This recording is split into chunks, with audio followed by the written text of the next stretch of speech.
তো ঠিক আছে, আজকে আমি যেটা নিয়ে আলোচনা করতে এসেছি, যেহেতু কালকে তো আমাদের chemistry exam, chemistry suggestion already upload করে দিয়েছি। ওকে, শুধুমাত্র অর্গানিক পার্টটা বাকি ছিল। আবার অনেকের কি হয়, অর্গানিক অনেক ইজি লাগে, আবার অনেকে অর্গানিককে প্রচুর ভয় লাগে, কারণ ওরা বুঝতে পারে না যে আমাদের এইটা থেকে এটা যে কনভার্ট করতে হবে রূপান্তরগুলো, আমাকে কী রিয়েজেন্ট দিতে হবে আর রিয়াক্টেন্টগুলো কী তৈরি হবে বা প্রোডাক্টগুলো কী তৈরি হবে, ওই যেগুলো থাকে না যে ABCD চিহ্নিত করতে, বা মাঝখানে জিজ্ঞাসা চিহ্ন দিয়ে দেয় যে এগুলো কীভাবে, এখানে কী দিলে ওই প্রোডাক্টটা থেকে এটা তৈরি হবে। ওকে, তো অর্গানিকের যাদের তোমাদের 4টা চ্যাপ্টার আছে, ওই 4টা চ্যাপ্টারে যাদের প্রবলেম হবে তাদের কিছু জিনিস তোমাদের জানতে হবে, বেসিক জিনিসগুলো। এইগুলো যদি তোমরা জানো তাহলে তোমাদের অর্গানিক কোনো অসুবিধা হবে না। ওকে, এবার দেখো, তোমাদের আমি যদি বলি যে বেশি সময় নষ্ট না করে অর্গানিকের মেন সাজেশন যেটা তোমরা কালকে পড়ে যাবে, কালকের জন্য খুবই ইম্পর্টেন্ট, তোমরা নেমিং রিয়াকশান একটাও ছাড়বে না। যেমন হ্যালোএলকেন আর হ্যালোএরিনস বলে চ্যাপ্টারটা ছিল, ওই চ্যাপ্টারটা থেকে তোমরা গেটারম্যানের বিক্রিয়া, যেটা পেজ নাম্বার 600 এগিয়ে আছে, আর অপোনেন্ট এলিমিনেশন রিয়াকশান করবে, আর হান্সডিকার বিক্রিয়া, খুবই ইম্পর্টেন্ট হচ্ছে হান্সডিকার বিক্রিয়া। ওকে, হান্সডিকার বিক্রিয়া আছে, এটা কি হচ্ছে, টিকা লেখাও আসতে পারে, অথবা এর মধ্যে মানে কোশ্চেন সলিউশনও থাকতে পারে। শর্ট রিয়াকশান হ্যালোএলকেন হ্যালোএরিনস থেকে পড়বে, কারণ এটা থেকে 3 মার্কের একটা কোশ্চেন থাকবে। তোমরা ওই 3টা নেমিং রিয়াকশান পড়বে, তার সাথে তোমরা CH3CH2Br প্লাস NaI অ্যাসিটন আর তাপ দিলে CH3CH2I তৈরি হয়। ওকে, হ্যালো অ্যালকেনের রিয়াকশান এটা পড়বে। CH3 মানে একটা ডবল বন্ডে, ওকে, যেটা অ্যালকিনের, ওকে, CH3CH ডবল বন্ড CH2, ওতে HBr আর পারক্সাইড দিলে CH3CH2CH2Br তৈরি হয়, এই রিয়াকশানটা পড়বে। আর তোমরা যে একটা ইথাইল অ্যালকোহলের SOCl2 আর পিরিডিনের উপস্থিতিতে, ওকে, ইথাইল ক্লোরাইড তৈরি হয়, এটা করবে।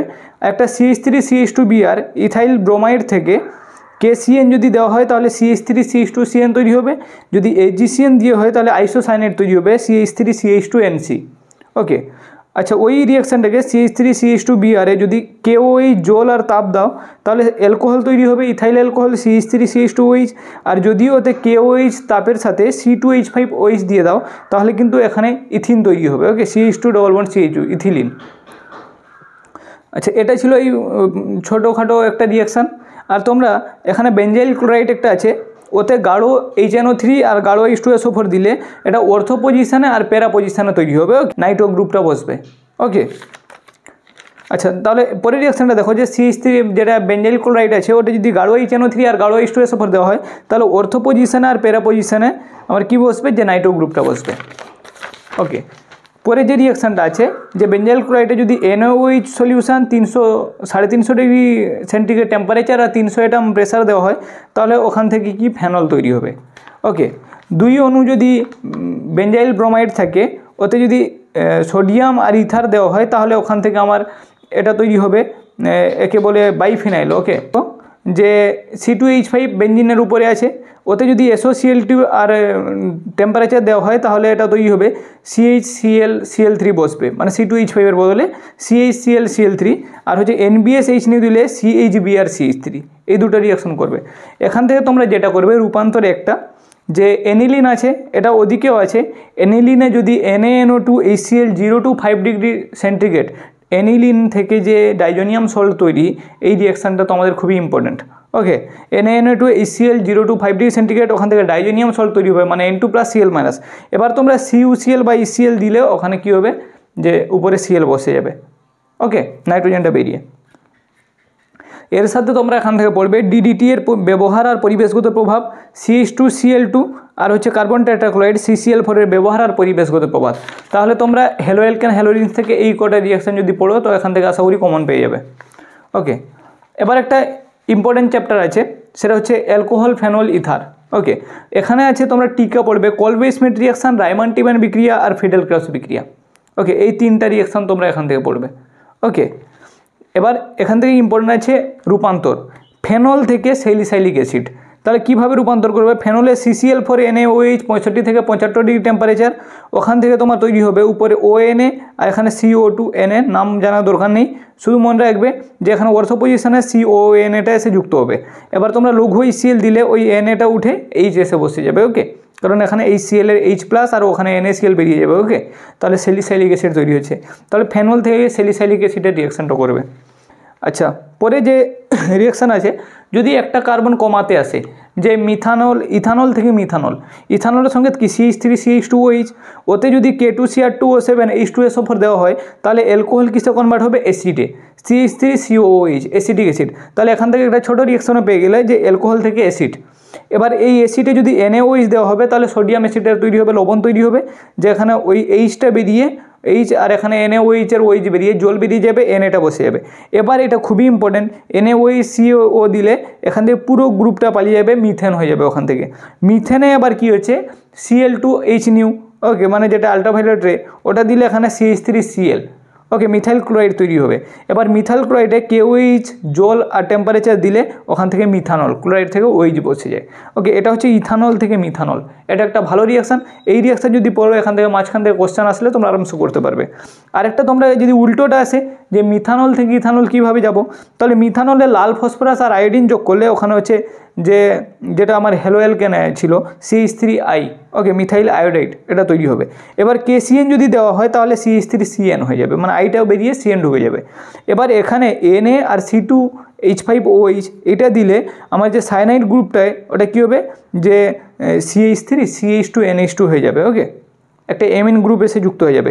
এবার HNO2 দিলে এখানে কি হবে যে পুরো গ্রুপটা NH2 গ্রুপটা বেরিয়ে গিয়ে CH3CH2OH, ওকে, মানে HNO2 আর NaNO2 HCl দিলে ওখানে মিথানল থেকে মানে এটা এমিন যে ইথাইল এমিন থেকে ইথানল তৈরি হয়ে যাবে। ওকে, এটা হচ্ছিল অ্যালকোহলের। ফেনলের রিয়াকশানটা দেখো, বেঞ্জিন থেকে ফেনল কীভাবে তৈরি হচ্ছে। বেঞ্জিনের যদি ধূমায়মান H2SO4 দেওয়া হয় তাহলে হচ্ছে সালফোনিক অ্যাসিডের নাম, ওকে, SO3H, এটা তৈরি হবে। এবার হচ্ছে NaOH যদি দেওয়া হয় তাহলে এখানে SO3Na হয়ে যাবে। তারপরে দুই অণু NaOH আর 350 ডিগ্রি টেম্পারেচার দিলে ওটা আমার ONA, ওকে, সোডিয়াম ফেনক্সাইড এর নাম।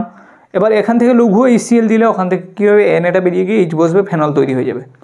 আরেকটা রিয়াকশান তোমরা এখান থেকে জেনে রাখবে যে ফেনলের সাথে যদি CH3C ডবল বন্ড ও CH, মানে এটা হচ্ছে একটা মানে অ্যাসিটোনের স্ট্রাকচার একটা, ওকে, মানে অ্যাসিড অ্যানহাইড্রাইট, ওকে। তো এখানে কি হচ্ছে যে গাঢ় H2SO4 আর CH3CONA দিলে এখান থেকে তৈরি হবে ফিনাইল অ্যাসিটেট, ওকে, উপরে OCOCH3, এটা একবার পরীক্ষায় এসেছিলো তাই এই রিয়াকশানটা এখানে টুকে দিয়েছি, ওকে। এবার হচ্ছে অ্যালডিহাইড কিটোন কার্বক্সিলিক অ্যাসিড থেকে কী পড়বে, অ্যালডিহাইড কিটোন কার্বক্সিলিক অ্যাসিড থেকে কয়েকটা রিয়াকশান তোমরা পড়বে। একটা হচ্ছে যে গেটারম্যান কোচ অ্যালডিহাইড সিনথেসিস, তোমার মিশ্র অ্যালডাল কন্ডেনসেশন পড়বে, আর কেন্নিজারো রিয়াকশান পড়বে, টিসেনগো রিয়াকশান, ওকে, এই চারটা রিয়াকশান তোমরা টিকে পড়বে, ওকে। আর এখান থেকে রূপান্তরটা খুবই ইম্পর্টেন্ট, অ্যাসিটালডিহাইড থেকে অ্যাসিটোন কীভাবে তৈরি হয়, এই রিয়াকশানটা যদি তোমরা জানবে তোমরা বাকিগুলো করতে পারবে, দেখবে কীভাবে ওগুলো কমন বারবার রিপিট একই জিনিস আসে, ওকে। তো CH3CHO ওখানে যদি K2Cr2O7 আর গাঢ় H2SO4 দেওয়া হয় তাহলে ওখান থেকে CH3COOH অ্যাসিটিক অ্যাসিড তৈরি হবে। এবার এই অ্যাসিটিক অ্যাসিড থেকে অ্যাসিটোন তৈরি হয়, কী দিতে হয়, COOH এর হোল 2 দিলে ওখান থেকে CH3CO হোল 2 CO হয়ে যায়। এখান থেকে তাপ দিলে CH3COCH3 অ্যাসিটিন তৈরি হয়। তোমরা যদি একটা রিয়াকশান এখানে মনে রাখো না তাহলে পরীক্ষা আসলে করতে পারবে। এবার দেখো আমরা আরেকবার করছি যে আমরা অ্যালডিহাইড থেকে অ্যালকোহল তৈরি করি, যে একটা কার্বন বাড়িয়ে দেখো CH3CHO অ্যাসিটালডিহাইড, ওতে যদি লিথিয়াম অ্যালুমিনিয়াম হাইড্রেট দেওয়া হয় তাহলে অ্যালডিহাইড থেকে অ্যালকোহল। তাহলে একটা জিনিস কী শিখলে, অ্যালডিহাইড থেকে অ্যাসিডের জন্য K2Cr2O7 গাঢ় H2SO4, অ্যালডিহাইড থেকে অ্যালকোহলের জন্য লিথিয়াম অ্যালুমিনিয়াম হাইড্রেট। এবার আমরা PCl5 দিলে ওইচটা বেরিয়ে Cl বসে যাচ্ছে, তারপরে আমরা KCN যোগ করলে Cl বেরিয়ে CN বসে যাবে।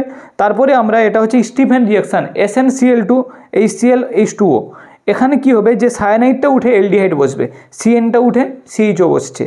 তারপরে আবার আমরা অ্যালডিহাইড থেকে অ্যালকোহল তৈরি করবো, মানে লিথিয়াম অ্যালুমিনিয়াম হাইড্রেট দিয়ে দিব অ্যালকোহল। রিয়াকশানগুলো দেখছো কীভাবে রিপিট হচ্ছে।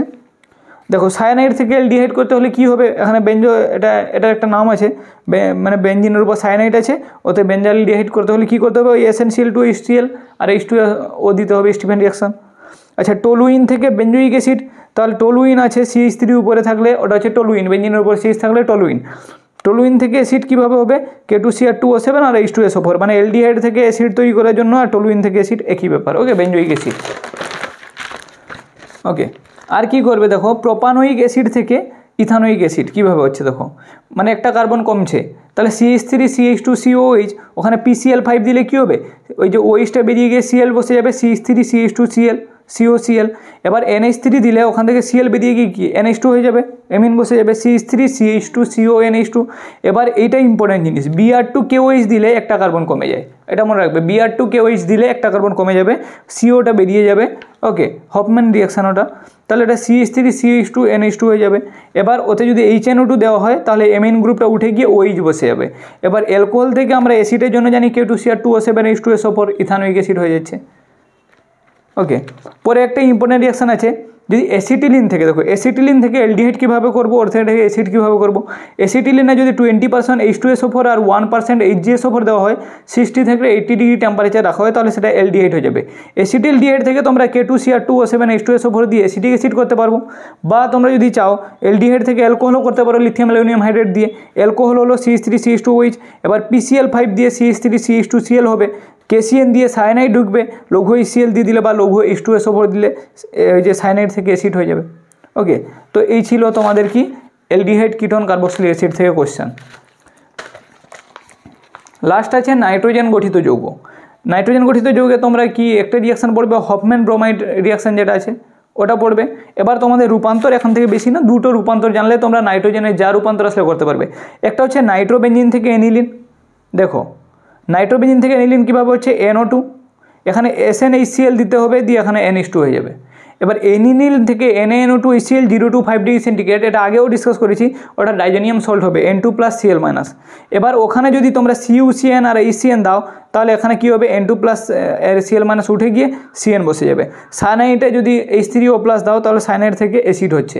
ওকে, সায়ানাইড থেকে অ্যাসিড এর আগে বলা হয়েছে ওখানে, ওদিকে লঘু HCl দিলে বা গাঢ় লঘু H2SO4 দিলে হবে অ্যাসিডে। আচ্ছা, তোমরা যদি এই ডাইজোনিয়াম সল্ট থেকে তোমরা বেঞ্জিন যাবে কীভাবে, নাইট্রোবেঞ্জিন থেকে বেঞ্জিন, তাহলে তোমরা এইরকম এনিলিন পর্যন্ত এলে, তারপরে এখানে H3PO2 দিবে, বেঞ্জিন তৈরি হয়ে যাবে। কী বললাম বুঝতে পেরেছো তো? তারপরে দেখো এই যে তোমাদের যেটা বেঞ্জয়িক অ্যাসিড তৈরি হলো, ওই অ্যাসিড থেকে তোমরা কি করবে, ঘুরে এনিলিনে যেতে যাও। দেখো তাহলে COOH SOCl2 দিলে COCl হয়ে যাবে, NH3 দিলে CONH2 হয়ে যাবে, Cl বেরিয়ে গিয়ে NH2। এবার তোমরা Br2KOH দিতে পারো, CO উড়ে যাবে, হফম্যান রিয়াকশান দিয়ে এনিলিন হয়ে যাবে। অথবা তোমরা যদি লিথিয়াম অ্যালুমিনিয়াম হাইড্রেট দাও তাহলে CH2, মানে এখান থেকে অক্সিজেনটা বেরিয়ে গিয়ে H2 বসবে, CH2NH2 হবে। ওকে, এটাকে বলে বেঞ্জাইলেমিন। তো এই ছিল তোমাদের নাইট্রোজেন গঠিত যৌগ থেকে কোশ্চেন। তোমরা যদি এই কয়েকটা রিয়াকশান তোমরা দেখে যাও তো আশা করি তোমরা মোটামুটি কমন পেয়ে যাবে এখান থেকে। ওকে, আর অর্গানিক যারা জানে তাদের জন্য কোনো অসুবিধা নেই, আর যারা জানে না তাদের জন্য হচ্ছে যে এই রিয়াকশানগুলো জেনে রাখো, 2-4 বার প্র্যাকটিস করে দেখবে মনে থেকে যাবে, ওই একই জিনিসগুলো আছে বারবার রিপিট হয়। ঠিক আছে, ভালো থেকো। ওকে, যাদের লাগবে তাকে পাঠিয়ে দেবো, এখন তো পরীক্ষার সময় ভয়। আচ্ছা, আবার অনেকে বলছিল যে ফিজিক্সের তো বড় বড় কথা বলছিলেন, ফিজিক্সের কোশ্চেন তো লাগাতে পারেননি, আর কোশ্চেন তো অনেক কঠিন হয়েছে। হতে পারে তোমরা যে লেভেলের প্রস্তুতি নিয়েছো তার জন্য কোশ্চেন কঠিন, ফিজিক্সের এই কোশ্চেনকে কঠিন বলা যায় না। যদি তোমরা 2017-18তে মাধ্যমিক উচ্চ মাধ্যমিক দিতে, তাহলে তোমরা ওই কোশ্চেনগুলোকে দেখবে, 2019 পর্যন্ত কোশ্চেনগুলো দেখবে। ওকে, কারণ হচ্ছে তোমাদের যে পার্ট করে কোশ্চেন 1+1+1 এইভাবে কিন্তু কোনো বছর কোশ্চেন আসেনি। আগের বছরও কোশ্চেন সহজ হয়েছিল, কিন্তু এইরকম হয়নি, তোমাদের পার্ট করে কোশ্চেন সব থেকে ভালো কোশ্চেন তোমাদের হয়েছে বলতে গেলে। তোমরা যে বলছে যে আমাদের যারা ভালো পড়াশোনা করে তারাও কিন্তু আটকে গিয়েছিল পরীক্ষায়, এরকম কোনো কিছুই না। তোমরা দেখবে ফিজিক্সে তোমাদের চোখের সামনে তোমাদের স্কুলে কত নাম্বার উঠবে। ওকে, ফিজিক্সে কত নাম্বার 90 এভাব নাম্বার উঠে। আর তোমরা যদি ওইভাবে প্রস্তুতি নিয়েছো, তোমরা যদি পরীক্ষার আগের দিনও মোবাইল নিয়ে ঘাঁটাঘাঁটি করো, তারপরে ভাবো যে মাস্টার একটা সাজেশান দিবে পরীক্ষা 2 দিন আগে, আমরা একবার রিডিং পড়ে নিয়ে লাগিয়ে দিব। তোমাদের যদি আমি সময় হয় তাহলে সাজেশান কীভাবে দেওয়া হয় আর কীভাবে সাজেশানে অ্যান্সার তোমাদের লিখে আসা উচিত, তোমরা আসল কথা তোমরা কোশ্চেন বুঝতে পারো না। ওকে, তো ঠিক আছে, কোনো টিচারকে বা কোনো স্টুডেন্টকে এরকম করে বা কাউকে যে তোমাদের সাজেশান দেয়, যে তোমাদের হেল্প করে, ওদের ব্লেম একদমই করা ঠিক নয়। তোমাদের দুর্বলতাগুলো তোমরা ঠিক করো, সব কিছু ঠিক হয়ে যাবে। তোমরা এই ফিজিক্সের অ্যান্সারগুলো সলভ করতে পারছো না, তোমরা যখন JEE Main বলে একটা জিনিস আছে জানো তো, হ্যাঁ, ভালোর অবস্থা টাইট হয়ে যায়, JEE Main, JEE অ্যাডভান্স। তো আর মেডিকেলে তো তবুও ফিজিক্স ঠিক থাকে, JEE Main কোশ্চেনগুলো কী করবে তোমরা তখন? ফিজিক্স তো নিয়েছো কোনো না কোনো ভবিষ্যতের জন্য, যে আমরা হচ্ছে নিট, ওকে, বা আমরা JEE Main দিকে মেডিকেল বা ইঞ্জিনিয়ারিংয়ের জন্য যাব, তাই জন্য ফিজিক্স যদি উইক থাকে না বাবু, কোনো এন্ট্রান্স এক্সাম ক্র্যাক করতে পারবে না। ওকে, তো ফিজিক্সের কোশ্চেন কেউ বলেনি যে কোশ্চেন কঠিন হয়েছে, তো তোমরা যদি বলছো কোশ্চেন কঠিন হয়েছে তো ঠিক আছে, তোমাদের যেহেতু সিলেবাস তোমরাই পড়ছো একমাত্র, আর কেউ না। ওকে, তো এই কোশ্চেনকে যদি কঠিন বলো না, তাহলে অপেক্ষা রাখো, তোমাদের এন্ট্রান্স পাশে আসছে, তখন এন্ট্রান্সগুলোকে দেখবে, এন্ট্রান্সগুলোকে দেখলে তখন বুঝতে পারবে যে কোশ্চেন ফিজিক্সের কোন লেভেলের হয়। ভালো থেকো। ওকে, একটু পরীক্ষার আগে একবার পড়ে যাও।